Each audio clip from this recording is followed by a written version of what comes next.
Bersama ini diberitahukan bahwa kelompok penyelenggara pemungutan suara dalam kurung KPPS mengundang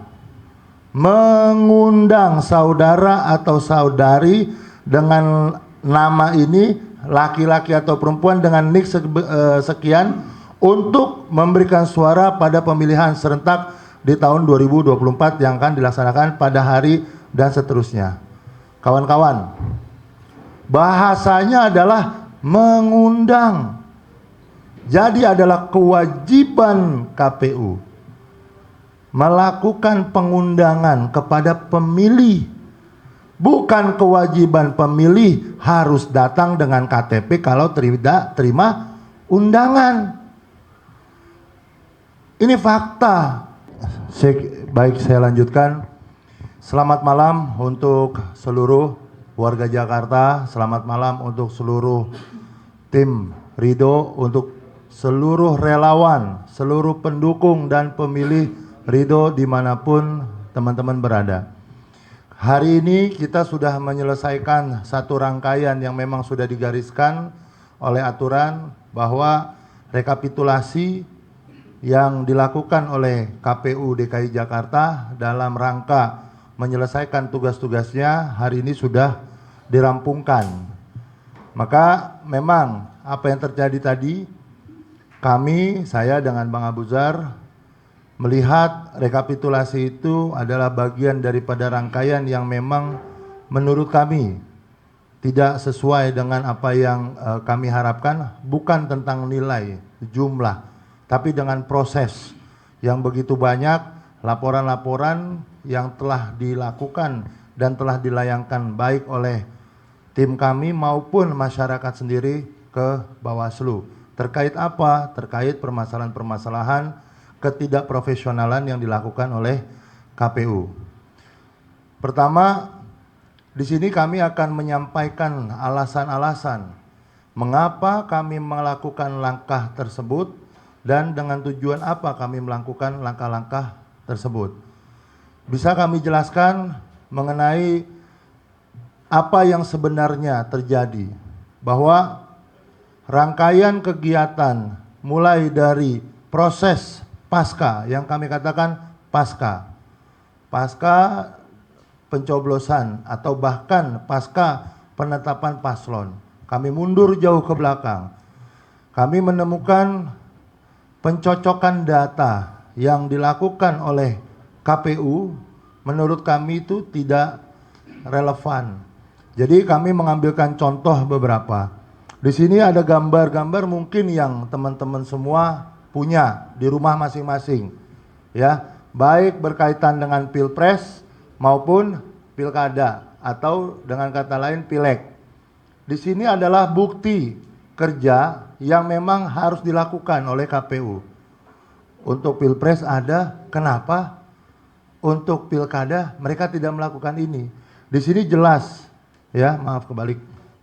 Nah, di sini jelas kok. Dituliskan tanggal 14 Februari terjadinya pilpres dan sebagainya dan pileg. Artinya apa? Ini salah satu langkah yang seharusnya dalam pilkada ini dilakukan. Dan saya yakin untuk pencocokan data pemilih yang dilakukan oleh KPU seperti ini tidak terjadi di rumah kita masing-masing. Itu pertama. Harusnya itu bagian daripada promosi yang memang setiap hari mereka lihat. Warga masyarakat DKI yang memiliki hak pilih, setiap hari dia bisa melihat, tercermin dalam brainstorming tentunya, bahwa memang akan ada pemilihan kepala daerah di tahun 2024. Akan tetapi itu tidak dilakukan. Padahal anggarannya ada. Satu poin. Yang kedua, kami selalu berbicara tentang yang namanya pelaporan ke Bawaslu. Kami memiliki data, ini setumpuk data, bukti, saya ambil contoh random, ya. Ini adalah bukti pelaporan yang dilakukan baik oleh masyarakat yang kami fasilitasi. Di mana kami melapor? Kami melaporkan di setiap Bawaslu, baik itu kota maupun provinsi. Akan tetapi dari ratusan pelaporan yang sudah kami buatkan, tidak ada satupun yang ditindaklanjuti dengan keluarnya baik itu rekomendasi atau solusi. Andai kata laporan kami ini atau laporan masyarakat ini tidak memiliki dasar atau memang tidak memenuhi unsur dan sebagainya, sudah selayaknya dan seharusnya setiap pelapor yang melaporkan permasalahan ini mendapatkan satu jawaban. Akan tetapi sampai dilakukannya rekapitulasi tadi sore, tidak sama sekali kami mendapatkan hal itu. Jawaban daripada KPU yang mengatakan bahwa kami sudah melakukan upaya terkait pemberian C6 dan itu seharusnya masyarakat, ya, seharusnya masyarakat mendatangi saja tanpa harus diundang. Berarti KPU sendiri telah menjilat ludahnya. Saya katakan, saya ulangi sekali lagi, telah menjilat ludahnya yang sudah dia buat peraturannya sendiri. PKPU-nya sudah dibuat oleh yang bersangkutan. Di sini jelas saya bacakan lampiran 3 berkaitan dengan peraturan KPU nomor 17 2024 tentang pemungutan suara dan seterusnya. Di sini surat pemberitahuan pemungutan suara kepada pemilih. Ini yang kami katakan namanya form C. C pemberitahuan. Tadi dianulir bukan C6, enggak masalah. Narasi yang dibangun dalam form ini adalah aturan ya, bukan kami mengada-ada. Selama ini dikatakan cukup pakai KTP, cukup pakai KTP. Di sini saya bacakan. Bersama ini diberitahukan bahwa kelompok penyelenggara pemungutan suara dalam kurung KPPS mengundang saudara atau saudari dengan nama ini, laki-laki atau perempuan dengan nik sekian, untuk memberikan suara pada pemilihan serentak di tahun 2024 yang akan dilaksanakan pada hari dan seterusnya. Kawan-kawan, bahasanya adalah mengundang. Jadi adalah kewajiban KPU melakukan pengundangan kepada pemilih. Bukan kewajiban pemilih harus datang dengan KTP kalau tidak terima undangan. Ini fakta yang selama ini dinafikan oleh KPU. KPU beranggapan bahwa warga yang tidak dapat C6 atau C undangan ini atau C pemberitahuan silakan datang. Ini lucu. Bagaimana warga mau datang kalau tidak diundang? Yang membuat peraturan bukan warga, tapi yang membuat peraturan KPU. Dengan kata lain, di sini sudah dapat kami buktikan satu hal saja. KPU DKI melalui KPU di tingkat provinsi dan tingkat kota sampai kepada PPK tidak melaksanakan tugasnya dengan baik dan benar, tidak profesional.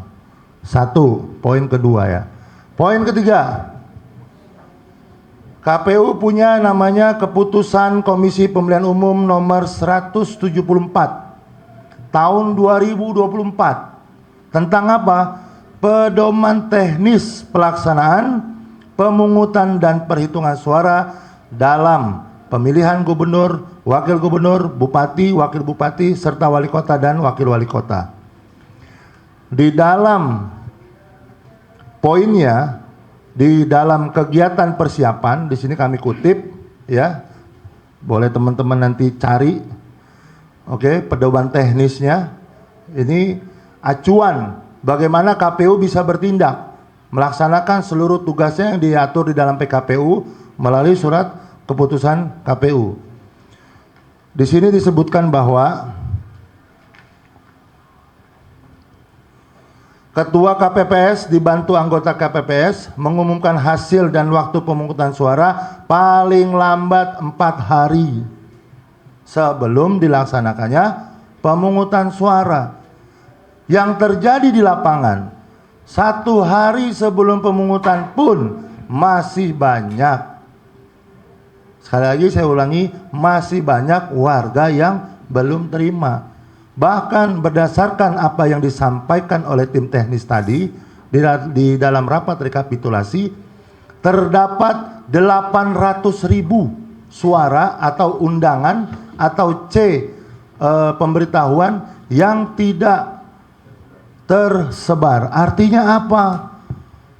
Ada 800.000 manusia yang tidak bisa menerima. Padahal di sini disampaikan juga nih, di dalam peraturannya dia juga, bagaimana kalau orang tidak ketemu, maka salah satu keluarganya yaitu wajib memberitahu, minimal mengirimkan via pesan elektronik.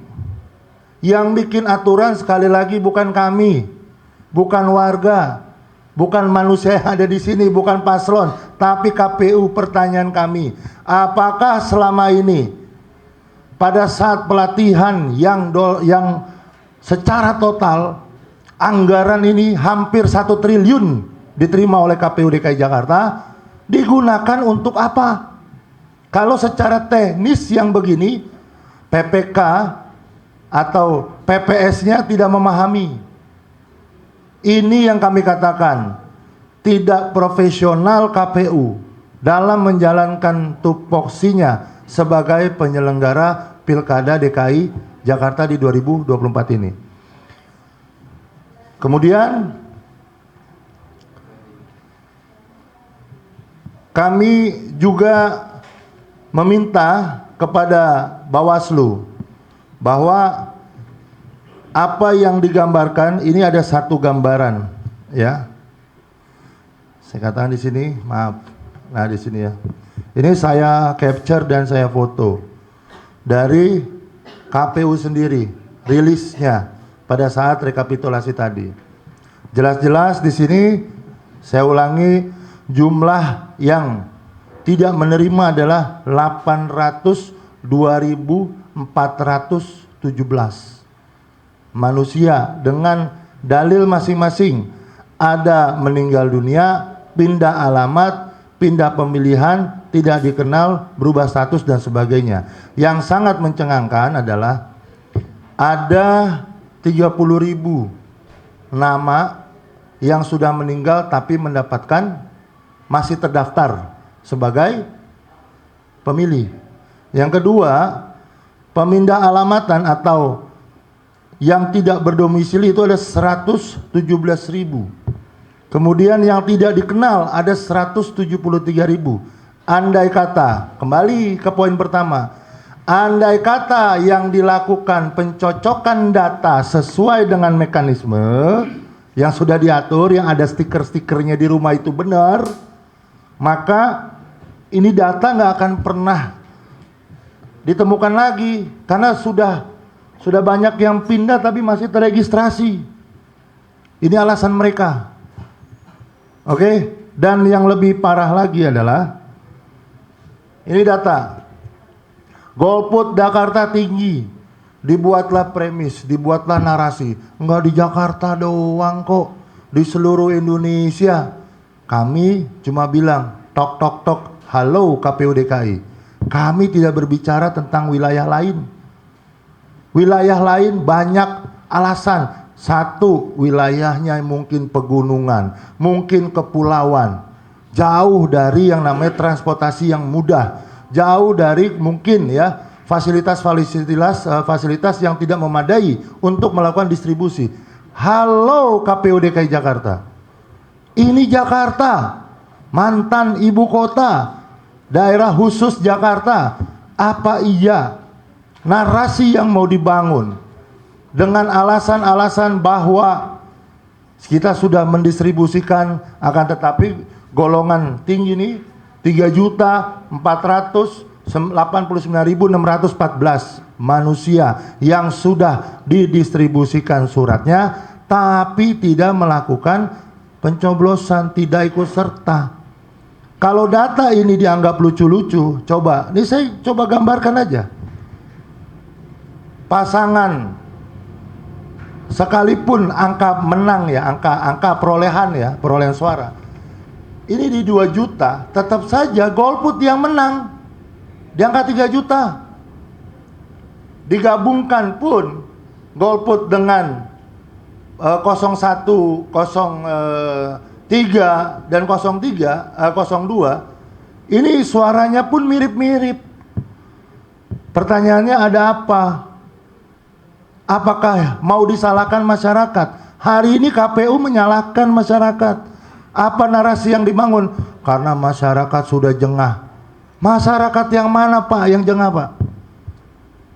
Coba kalau kami melihat daripada pembuktian sesuai dengan peraturan keputusan KPU 174, di sini dituliskan setiap orang yang sudah menerima surat panggilan C6 pemberitahuan maka harus difoto, harus direkam, harus disimpan sebagai laporan KPPS kepada PPS dan nantinya ke KPU. Pertanyaan kami hanya meminta, halo KPU, tolong buktikan kepada kami bahwa KPPS dan PPS di bawah sudah benar-benar menjalankan aturan yang dibuat. Dan kami minta nantinya pada saat di Mahkamah Konstitusi tentunya, tolong buktikan apakah yang 90% itu yang menurut KPU sudah terdistribusi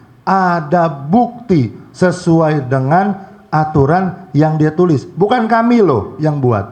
Sekali lagi buat teman-teman, aturan untuk memfoto, membuat tanda terima dan merekam orang yang menerima C undangan itu wajib hukumnya. Maka kami meminta dibuktikan nanti yang katanya 7 juta lebih orang yang sudah menerima ada, kita buktikan mana foto 7 juta dari orang yang menerima. Itu yang akan kita tuntut nantinya. Jadi kami di sini tidak main-main. Tidak main-main menunjukkan kepada masyarakat bahwa seolah-olah kami takut kalah. Tidak. 01 menang, tidak. 03 menang, tidak. 02 menang, tidak. Peserta kalah semua. Yang menang golput. Fakta, bukan kata saya. KPU juga mengakui itu. Dan naif ketika KPU Jakarta Timur mengatakan memang pendistribusian bermasalah, KPU DKI mengatakan semuanya sudah terdistribusi. Antar anak di bawahnya sama bapaknya aja ribut. Itu baru KPU. Belum lagi Bawaslu.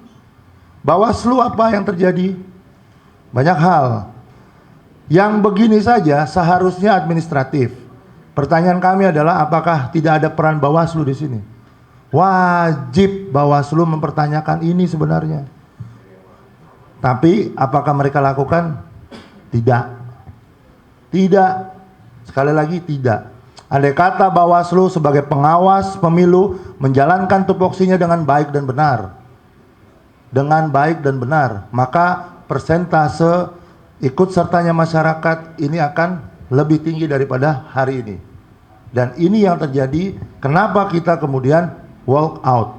Dan itu sudah kita sampaikan jauh hari sebelum adanya perhitungan dan rekapitulasi suara. Poin selanjutnya. Di sini ini kami tadi foto. Oke. Ada 1 juta perolehan daripada pasangan kami 400.000 sekian dan 2 juta sekian. Di sini dituliskan suara tidak sahnya sampai di 363 dan suara sahnya ada 4 juta. Total suaranya jadi ada 4.700.000. Jauh Pak. Apakah kami tidak boleh mempertanyakan Sekali lagi, apakah kami tidak boleh mempertanyakan narasi yang dibangun oleh KPU dengan alasan masyarakat jengah, masyarakat bosan, masyarakat juga seolah-olah disandingkan pemilihan gubernur ini oleh calon-calon yang tidak mereka inginkan? Saya rasa jawabannya tidak. Jangan kemudian KPU bermain pada narasi politik walaupun mereka penyelenggara politik. Terakhir dari saya, ini ada data. Data mengenai orang-orang yang menggunakan KTP saja. Halo KPU. Ketika satu lembaga menyatakan bahwa orang yang tidak mendapatkan undangan, yang katanya sudah 90% tersampaikan itu, kemudian kami cek berapa sih yang menggunakan KTP, yang benar-benar menggunakan KTP dia hadir. Mungkin sebelahnya TPS rumahnya atau mungkin apapun itu. Di sini tercatat data yang kami dapatkan, pengguna DPTB itu 8.939. Kemudian penggunaan non DPTB atau non DPT itu ada 9.614. Artinya apa? Kurang lebih 17.000 aja. 17.000 orang yang menggunakan KTP tidak menggunakan undangan. Sekali lagi, cuma 17.000. Halo KPU, narasi apa lagi yang mau dipakai? Perlu kami buktikan apa lagi tentang data yang sesungguhnya? Kalian sibuk tentang apa?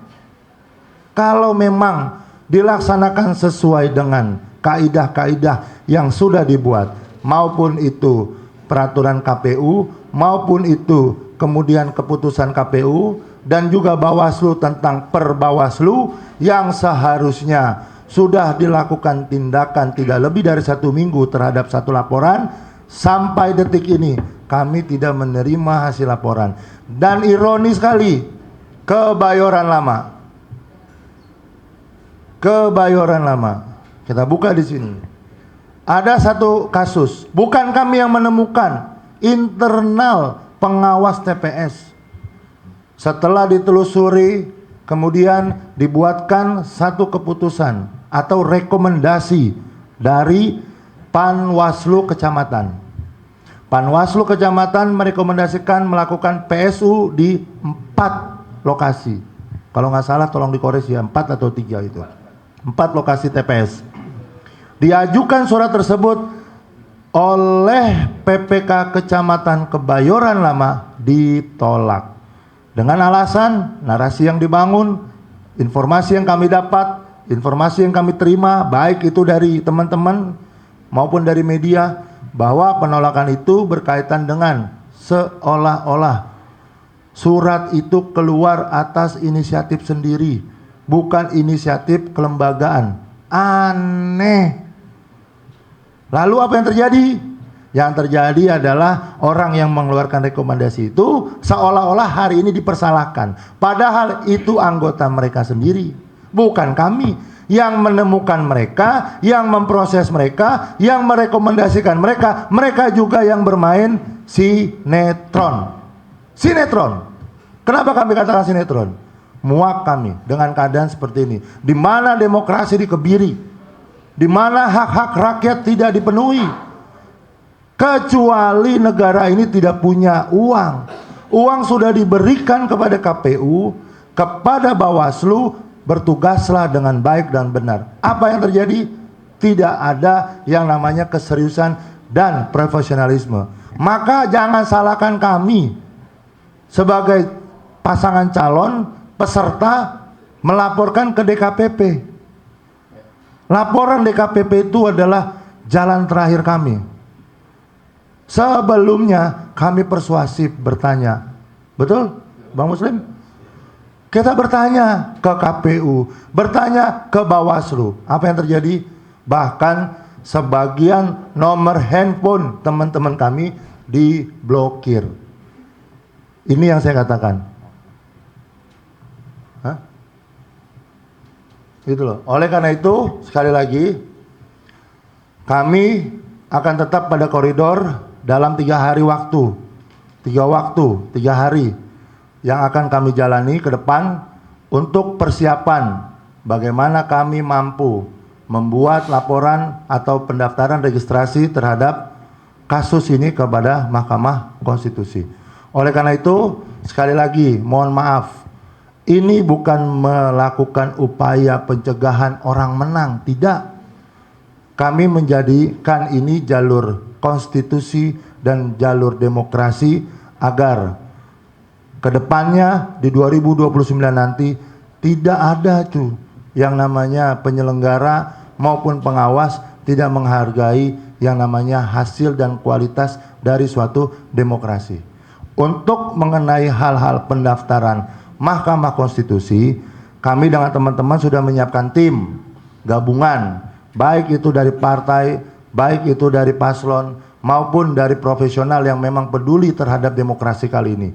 Banyak sudah ahli-ahli yang sudah kita ajakin konsultasi dan berkaitan dengan permasalahan ini semua. Mudah-mudahan rumah terakhir yang kami percaya adalah rumah hukum yang terbesar, Mahkamah Konstitusi, di mana disitulah kami akan mencurahkan seluruh permasalahan ini dan mudah-mudahan diproses dan diputuskan sesuai dengan kaidah-kaidah yang berlaku. Untuk itu saya serahkan penjelasannya kepada sahabat saya, Bang Muslim. Terima kasih. Assalamualaikum warahmatullahi wabarakatuh. Terima kasih rekan-rekan media, Bapak Ibu, teman-teman. Hari ini kita tahu memang penetapan hasil perolehan suara Pilkada Jakarta sudah ditetapkan nomor 210 ya, 2024. Tentu penetapan ini merupakan objek sengketa yang tentunya akan kami ajukan ke MK. Sesuai dengan kewenangan MK, Bapak Ibu, pasal 10 tentang nomor 24 tahun 2003 tentang Mahkamah Konstitusi, salah satu tugas dari Mahkamah Konstitusi adalah memutus perselisihan tentang hasil pemilihan umum. Nah, salah satunya adalah DKI Jakarta. Nah, DKI Jakarta ini tentu nanti akan kita ajukan dalam waktu sesuai dengan peraturan Mahkamah PMK nomor 3/2004 tentang beracara. Itu ada 3 hari kerja. 3 hari kerja kalau jam 16 diputus, berarti kalau hari Senin berarti paling lambat hari Rabu jam 16.00 itu memang kita akan siapkan. Nah, terkait pelanggarannya apa, tentu tadi Pak Ramdan sudah menyampaikan panjang lebar 1 jam. Narasi terkait dengan panjang tadi yang disampaikan kecurangan dan segala macam, itu adalah bahan yang nantinya akan kami sampaikan di MK dan akan kami ramu, dan sampai saat ini tim hukum sedang melakukan proses itu. Mudah-mudahan jika tidak ada arang melintang sesuai dengan jadwal yang telah disampaikan oleh MK sesuai dengan peraturan, kita akan memutuskan untuk bisa mengajukan ke MK sesuai dengan batas waktu yang ditentukan. Saya kira itu singkat dari kami dari tim hukum. Mudah-mudahan kami mohon doa dari teman-teman semuanya agar berlancar dengan baik. Terima kasih banyak. Mungkin ada pertanyaan? Cukupkan 3 pertanyaan aja ya. Ayo silakan.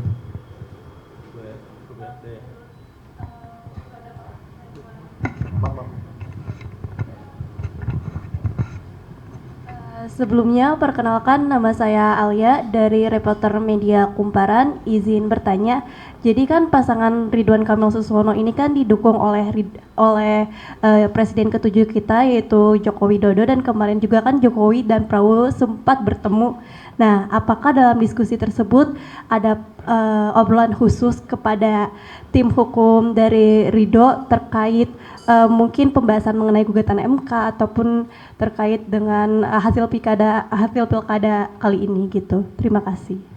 Maaf teman-teman, kita fokus pada proses MK saja ya, di luar narasi yang tadi disampaikan. Bukan kami nggak mau jawab, kami tidak bisa menjawab karena bukan kewenangan nantinya. Yang lain? Izin Pak, saya Sela dari Kompas.com. Pertanyaan saya ada 2 Pak, mungkin jadi itu. Tadi kan si Pak Ramdan sempat memberikan satu desain ya, mungkin boleh jelaskan Pak, itu desain apa sih sebenarnya, mungkin untuk orang-orang yang awam tidak tahu itu stiker atau apa. Karena kan tadi Bapak menunjukkan itu tidak ada tanggalnya ya, jadi saya ingin mempertegas sebenarnya apa yang dipermasalahkan, apakah soal desain atau segala macam. Kedua Pak, yang dari tadi Bapak sebutkan kan sebenarnya pembahasan soal proses ya, sementara belajar dari sengketa Pilpres kemarin itu sengketa di MK adalah soal hasil sebenarnya, perbedaan hasil yang dipermasalahkan. Jadi di dalam nantinya ketika Bapak ke MK ini sebenarnya akan digugat itu KPU-nya atau sebenarnya Bawaslu-nya, karena kalau dari narasi yang Bapak sebutkan kayaknya cukup banyak ini kesalahan dari Bawaslu yang sepertinya tidak terselesaikan di Bawaslu-nya. Itu saja, terima kasih. Yang lainnya? Cukup. Oke, baik. Simpel saja. Mahkamah Konstitusi itu tidak hanya bicara tentang angka, walaupun frame-nya memang tentang angka, tapi juga bisa juga adanya kecurangan dan tentunya juga ada tindakan-tindakan yang sudah ada putusan sebelumnya 274 kalau tidak salah, itu mengenai tidak terdistribusinya dengan baik yang namanya C pemberitahuan. Jadi banyak hal, tidak hanya yang tadi Mbak sebutkan. Terus yang kedua, apakah itu yang tadi gambar atau frame ini gambar yang di rumah-rumah kita itu loh, ini sebagai contoh. Semua pasti punya di rumahnya stiker pemberitahuan, sudah dicocokkan bahwa ini adalah bagian daripada sudah dicoklit atau di pencocokkan yang memang di dalam rumah tersebut memiliki hak, berapa jumlahnya dan sebagainya.